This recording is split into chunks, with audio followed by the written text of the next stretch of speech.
Les réseaux sociaux constituent un ensemble de canaux que les jeunes préfèrent utiliser pour maintenir le contact entre eux, pour dialoguer et pour mener plusieurs tâches.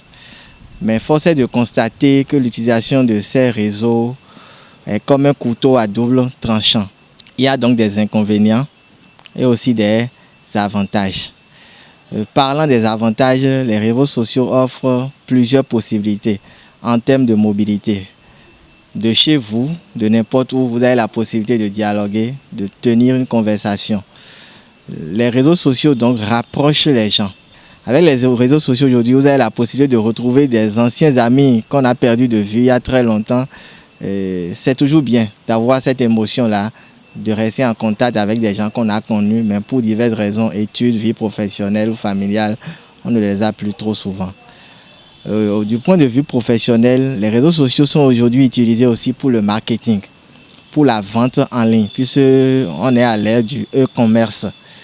On voit que beaucoup de grandes marques, même de petits commerçants, ont des comptes Facebook, des pages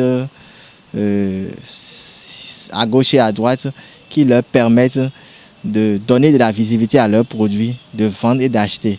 Donc les réseaux sociaux constituent aujourd'hui un puissant moyen de marketing et de management. Les entreprises aussi se font voir et se rendent visibles sur les réseaux sociaux. Je crois que pour les apprenants, les étudiants aussi, les réseaux sociaux constituent un ensemble de plateformes qui offrent aussi des possibilités, des blogs d'éducation, des livres numériques. Vous avez des grands journaux qui ont déjà des pages Facebook, des chaînes de télévision avec la télévision numérique qui offrent aussi des possibilités pour étudier, pour apprendre et pour acquérir de nombreuses connaissances. Les inconvénients, c'est l'addiction. Il y a des gens, ils ne restent pas une minute sans se connecter. Donc, parfois, on peut devenir trop accro des réseaux sociaux. Ça peut entraîner l'isolement. Ça peut aussi devenir un frein pour notre processus de socialisation. Vous entendrez certaines personnes dire « je peux rester chez moi une semaine sans sortir ». Pourvu que j'ai ma connexion de loin, je peux tout gérer. Donc en réalité, les réseaux sociaux peuvent nous empêcher de vivre pleinement notre humanité. Chez les apprenants, les réseaux sociaux peuvent les empêcher aussi de ne pas étudier. Il n'est pas rare de voir certains élèves rester connectés jusqu'à 1 heure, 2 heures, oubliant leur cahier. Aussi, à des moments donnés, on pense que les réseaux sociaux sont seulement là pour la distraction. On ne les utilise pas beaucoup plus sur le plan professionnel, alors que des gens vivent actuellement rien que des réseaux sociaux du numérique.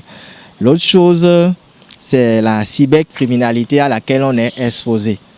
Les réseaux sociaux aussi sont utilisés malheureusement par les cybercriminels pour commettre de nombreuses forfaitures. On voit aussi que sur les réseaux sociaux, il y a l'harcèlement, harcèlement sexuel et plusieurs autres formes d'harcèlement.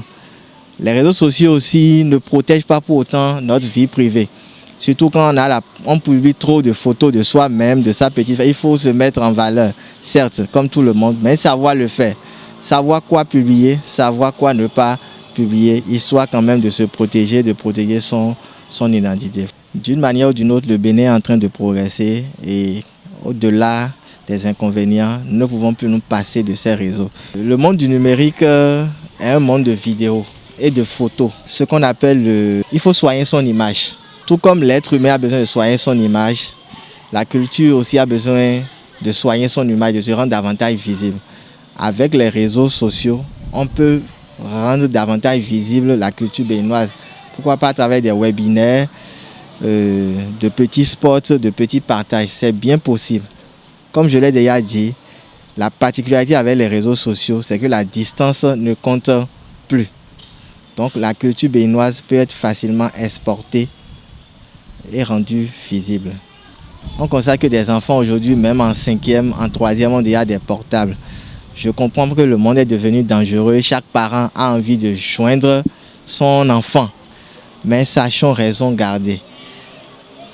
Voyons dans quelle mesure laisser les portables ou tout ce qui peut permettre aux enfants de se connecter aux réseaux sociaux à leur disposition.